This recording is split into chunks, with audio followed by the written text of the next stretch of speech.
This is a new Kia EV6. Kia have updated the car externally, internally, and they've added some new tech to it. Being able to walk it along like a dog to heel, using the remote control. Look, it's completely empty. See that? That's not new. What is new is that they've added some features from the Hyundai Ioniq 5N to this new GT version. Essentially, it can mimic the gear change of an internal combustion engine car. I'm going to be trying that out later in this video. I'm also going to be telling you all the updates and whether I think this car is any good or not. I'm Matt Watson and you're watching CarWow. Beautiful day today, by the way.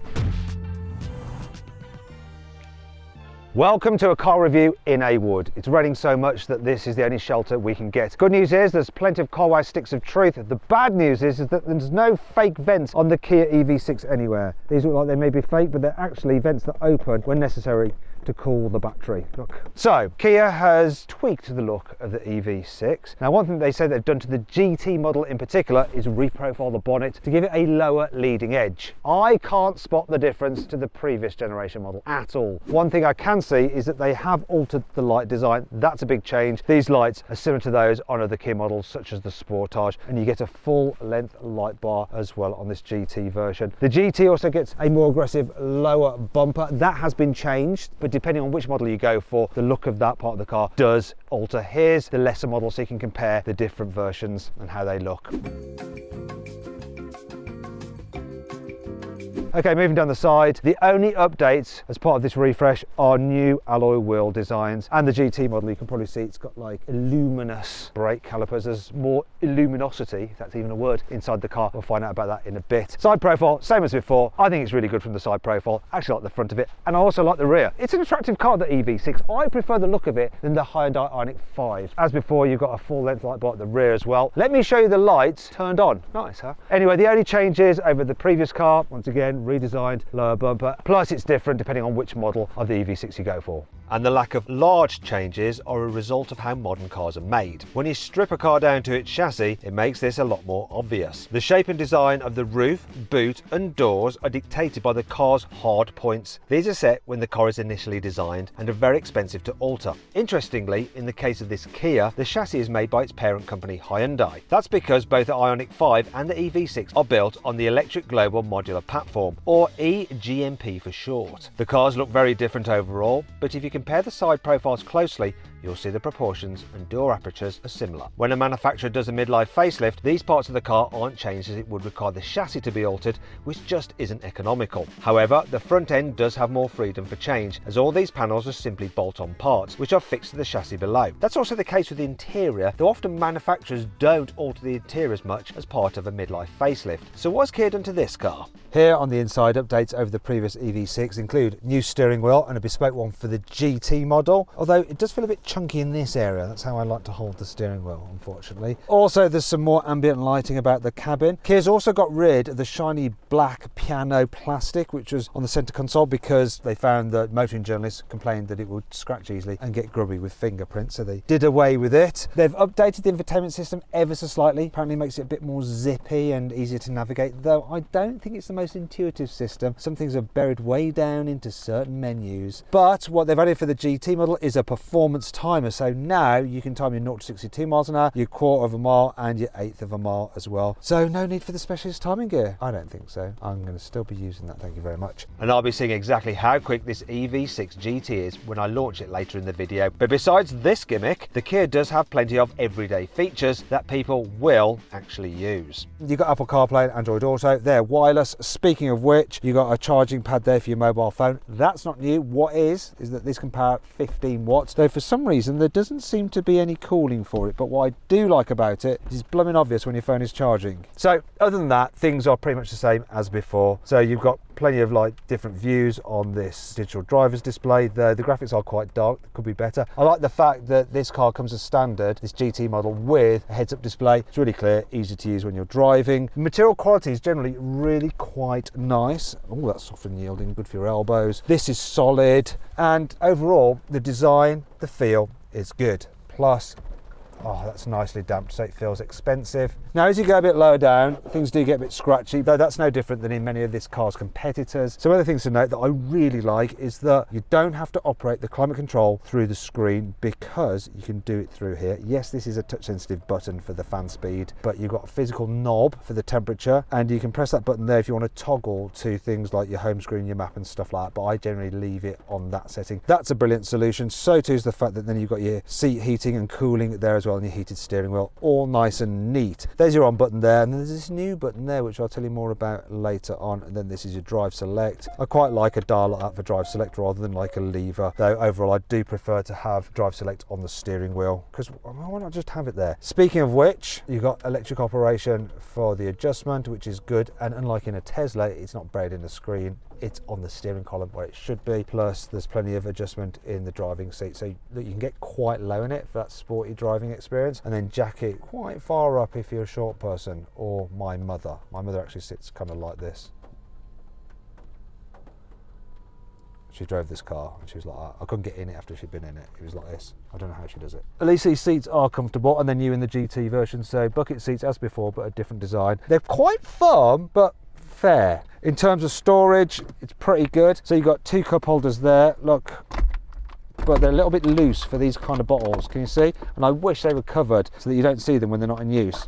Look, you've got this other divider there that you can move if you want to fit something bigger in there, such as, look, can we do this? Go on. Yeah, you can. And then underneath here, you've got a decent amount of storage as well. Then there's more storage underneath there. You've got USB charging point there. There's a 12-volt socket. Then you've got some USBs there. So there's two there. And this one here, you can toggle between whether you want it to connect to your phone for your Apple CarPlay or Android Auto if you don't want to do wireless, or you can just have it for charging. You've got big door bins, which are lined with felt, so things don't rattle about in there. You have a big glove box as well.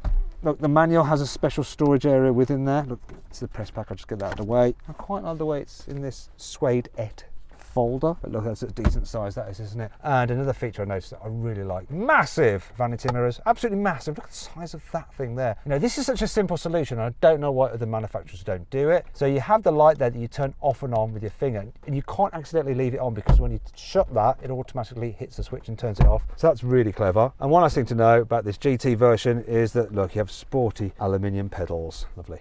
Sometimes I like to go for a romantic walk through the woods with my car, and this is a good opportunity to talk about pricing. So the EV6 range starts from just over £39,000. Now, it's a bit more expensive than the previous car. However, in the case of the GT, it's less expensive. It used to be over £62,000, and now it starts from just under £60,000, which is not bad considering it's got a bigger battery and more power than before. Very odd to actually have that happen with a new car, for it to be cheaper than the outgoing model, but there we go. However, you can save an average of this much on a Kia EV6 through CarWow. So if you're thinking about changing your car, head over to CarWow. You can also lease cars through CarWow and sell your current car through CarWow as well. Follow the link in the description of this video, or scan the QR code on screen now, or just click on the pop-out banner appearing in the top right hand corner of the screen. Anyway, I think we're done with our little walk. It's time to carry on with the review. Here in the back of the Kia EV6, there is absolutely loads of knee room. Headroom's pretty decent as well, and I can make it even better by just pulling on this lever here and reclining the seat backs. I'll do this one as well.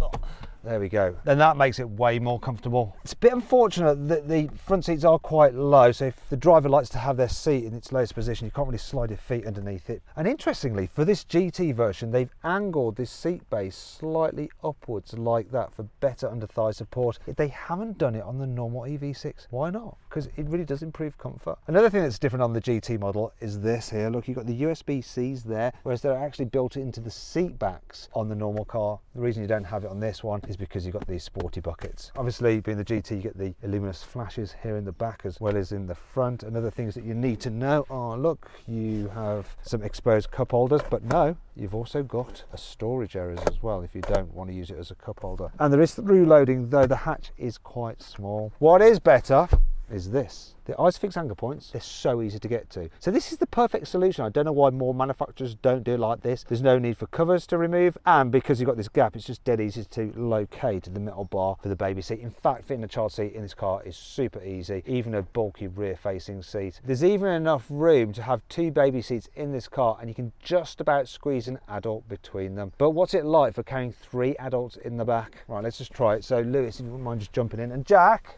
here we go. Shut the doors. see how we're doing. I'm comfy in the middle because it's a completely flat floor, so plenty of foot space. This middle seat is quite comfy, headroom's good, but shoulder room, a little bit on the tight side. You don't look that comfy actually. I don't want to touch him. That's what you're thinking. Right, okay, if you wouldn't mind jumping out. So there is one last thing I do want to show you. Actually, a couple of things. It's a storage, so door bins where, ooh, let me get the big bottle. You can just about squeeze a large bottle in here. Oh, but a couple of things that are a little bit annoying. On these sporty seats, there's no folders here on the seat backs. And why have we got scratchy materials here? It's squidgy in the front, but cheap feeling back here. That's not great for a car of this price, I don't think. Still, look at this. We do have rear windows that go all the way down. Goodbye, Leaf.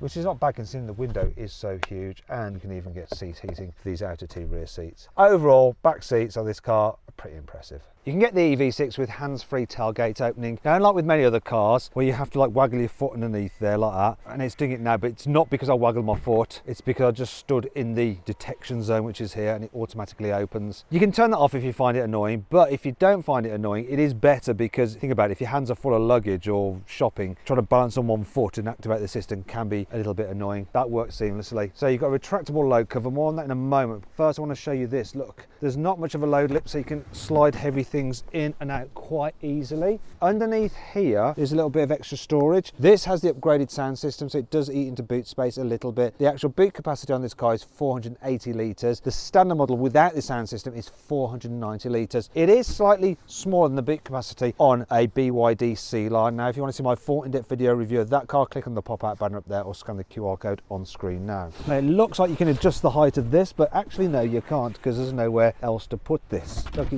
won't go on to another level. Anyway, this is not so odd or annoying. Look, I remove that, then I can remove this, and then, let's do it the right way round, otherwise it won't work, that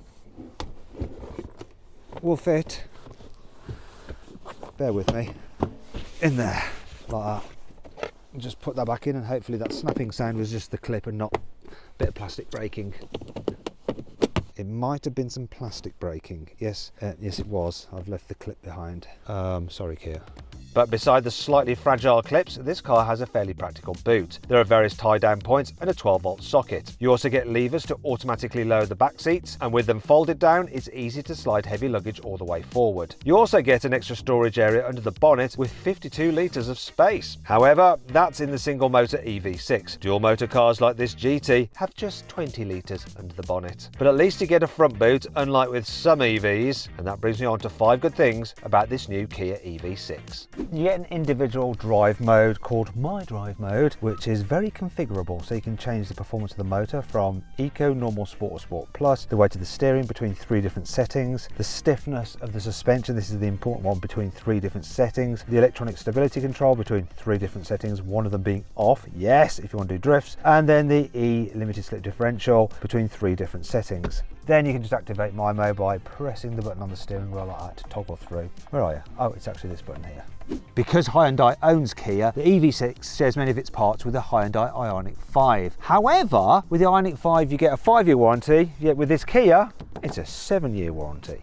Kia has given the new EV6 fingerprint security just like your smartphone, so if you want to access your driver profile, you can set up a fingerprint using this scanner here, and to load it in you go into security, fingerprint identification, and then just set your fingerprints. So you do need both fobs in the car to be able to set it. I only have one fob because Kia doesn't want motoring journalists setting it to their fingerprint and then not being able to get their fingerprints to unlock the car driver profile for the next user.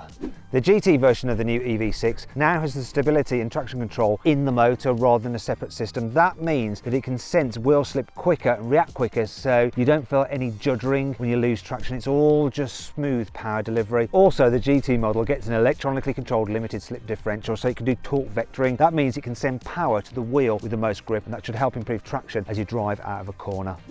Every car should have this feature. When you put the indicator on, it uses one of the side cameras to show you what's in your blind spot. Let's do the other way, see what's in there. Look, what's this? We did rehearse that, and the rehearsal was better. However, this car isn't perfect. While you get a rev counter for the fake gears, look. It's a bit weird that they've done it like that. Why not give me a proper old-fashioned rev counter if that's what you're trying to emulate? Yes, we have shift lights and stuff like that to help you, but a proper rev counter would be good. I like that, don't like that so much. The Hyundai Ioniq 5N just does that a little bit better. There's no rear windscreen wiper on this car for some reason, so when it's been raining, you have to get out into this to clean it off. Great. Oh, speaking of which, the windscreen wipers in the front are pretty noisy. There's no washer on the rear view camera like you get on some other cars. It's really handy, that feature, because it means that if this gets covered in dirt, you can blast it off. But also, when it's raining, you get droplets form on there, which distort the view. And if you have that wash function, you can just blast the droplets away, but not with this. Yeah, see what I mean? While poppy out door handles are good for aerodynamics and aesthetics, they can sometimes be awkward to use, and these Kias are, look, because you sort of like hold it like you're shaking hands with someone. It just doesn't feel as natural as opening a handle like that. Why complicate things? Thankfully, Kia hasn't complicated the choice of motors and batteries. Entry-level cars have a 63 kilowatt-hour battery and a 170 horsepower electric motor. These have the shortest claimed range of 265 miles. Mid-range cars get an 84 kilowatt-hour battery and a more powerful 228 horsepower motor. Kia claims this model can do 361 miles on a full charge. There's also a four-wheel drive dual motor version of the car with 324 horsepower that can do 339 miles on a full charge. And finally, there's this GT. It can only manage 279 miles on a charge, but that's because it has 650 horsepower, making it capable, according to Kia, of doing 0 to 60 miles an hour in just 3.5 seconds. But in this Kia, that 0 to 60 mile an hour sprint isn't as simple as in most cars, because the different driving modes impact not only the power output, but also how the car puts that power down to the ground. So I decided to test them all. Few caveats: roads really wet and we're at 61% battery. I'm going to start off in eco mode though. Left foot on the brake, floor the throttle, release the brake. Very slow takeoff. Power is building, keeps building. So we've got a 6.26, right? Now let's go into normal mode, same again. Noticeably sharper pickup, noticeably sharper. That's a lot quicker. 4.56, that's normal. Normal mode, just normal. Now for sport mode, that actually struggled with traction more. Felt the same, apart from a little bit of wheel slip. 4.58, so slightly slower then in sport mode. I think that was the traction. Other than that, felt the same. Now for GT mode, we've got launch control now. Whoa, yes. 3.83 seconds. How it put the power down like that then is incredible. What amazing traction. I do wonder though, is it going to be quicker or slower if I put it into gear shift mode? Well, I'll try that after I've done the rest of the drive. One of the things that's really good about this EV6 is just the configurability of it. So you can change your drive modes very easy when you're driving along because the button's on the steering wheel, which is where it should be. So I'm going to go into eco mode because I'm driving around town. I just want to soft throttle pedal, don't want the car to be too excited, and by using this paddle I can go into iPedal mode where it'll actually slow the car to a complete standstill if I lift off the accelerator. But if I don't want that, I can turn it off easily using the other paddle and just alter the amount of regen I get, or put it onto auto where it'll actually use the car's distance sensor to just automatically brake depending on what's happening in front of me. So it's slowed down for that car slowing, and now I'm taking over with the brake. Speaking of which, the brakes have a great feel to them. Sometimes electric car brakes can be grabby. These are smooth and progressive. So I'm going to do a U-turn. I'm just going to bring up my cameras to help me out. So the turning circle on this is 11.9 meters, which is slightly better than the Hyundai Ioniq 5N, even though it's pretty much the same car underneath. But it's not quite good enough to get me round here. Don't know why that is. Maybe I'd have made it round in a Tesla Model 3 Performance because that has a turning circle of 11.7 meters. And if you want to see my full in-depth video review of that car, click on the pop-out banner up there or scan the QR code on screen now. I mean, I've got a lot helping me here with this car, like the cameras here and the special blind spot camera there as well. But yeah, I didn't make it round. Do you know what? I don't actually need to be in eco mode. Even if I go into GT mode, the throttle pedal isn't too sensitive, it's quite intuitive, so I can crawl along quite easily without rocketing into the car in front. I mean, oh, the pickup is rapid, but actually it's surprisingly easy to control considering how much power you've got at your disposal. Tell you the truth, that is not the mode I like to drive around in this car. You see, what I like to do is use the fake gears because it just adds a dimension to this car. Whenever I have an automatic car and it's got pedals, I don't let the car go into full automatic. I always like to control it because I'm a control freak. And it's the same with this. I just love just changing gears. So I'd rather have these pedals doing what they're supposed to do rather than just changing regen effect. Don't care about that so much. This adds another dimension to driving this car. In fact, it's the missing dimension, I think, for electric cars. So let's talk about these gears a little bit more. I'm cruising along, I'm in 6th gear. If I floor it, the pickup is slow, just like if you're in top gear in a normal internal combustion engine car. But if I kick it down 3 gears, the pickup is much more intense. If I kick it down another gear, I'm almost at red line. And then it does this thing where you hit a rev limit. It's almost like someone's turned off the lights because the power goes. I wish it would do this thing where it would actually go bap, bap, bap, bap, bap, and bounce off the limiter. Another thing I'd like is for the gear changes to be a bit more jerky, a little bit more intense. A bit like when you're driving a BMW M car and you've got it in Sport Plus mode. Because, whoa, bloody hell.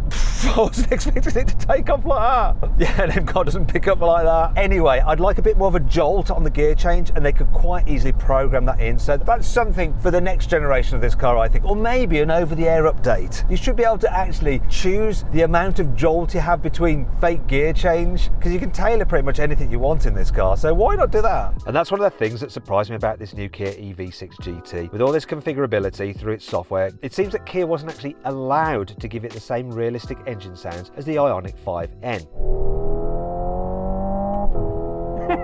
It's good, isn't it? To be honest, the engine sounds in the GT are pretty terrible.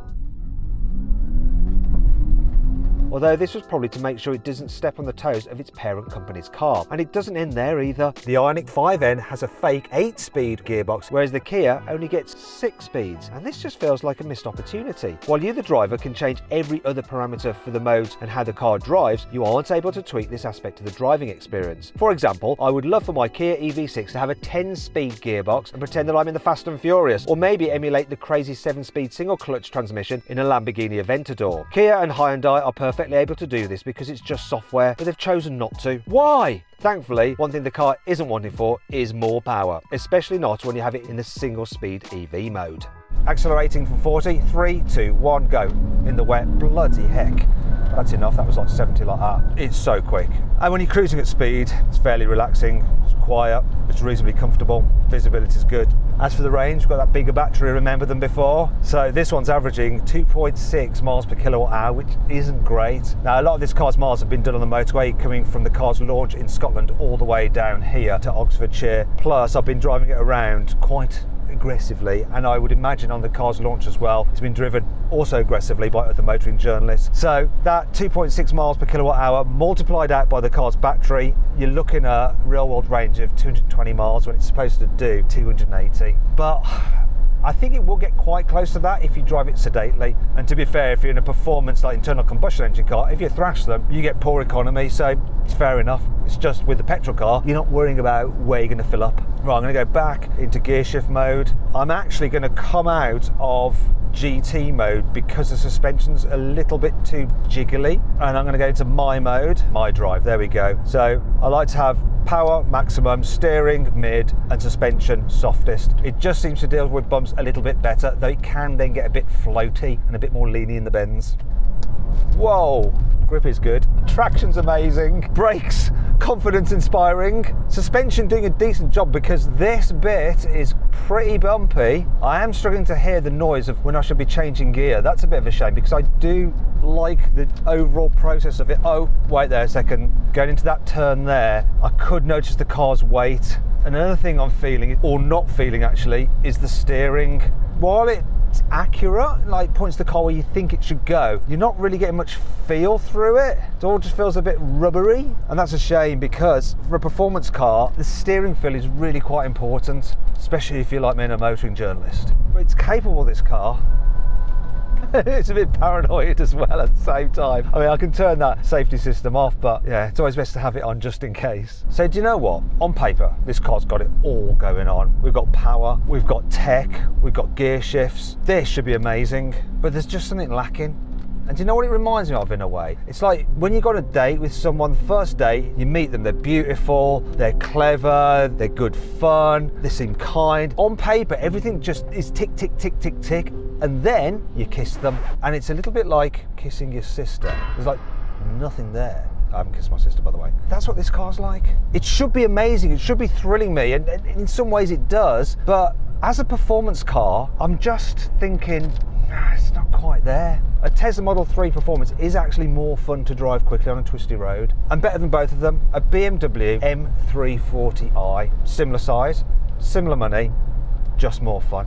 If you want to see my full in-depth video review of that car, click on the pop-out button up there, scan the QR code on screen now. Do you know what though? This wouldn't be the Kia EV6 I'd have. Just get the normal one, save yourself some money, and then maybe get yourself, I don't know, second-hand Mazda MX-5 or second-hand VW Golf R as your fun car. Neither of those cars have quite as much performance as this Kia though, which brings me back to my promise from earlier in the video. I need to test the 0 to 60 mile an hour time again, but in the mode with the gears, to see how this will affect its performance. For reference, in the normal GT mode, I managed 0 to 60 miles an hour in 3.8 seconds. There's no launch control with this, but here we go.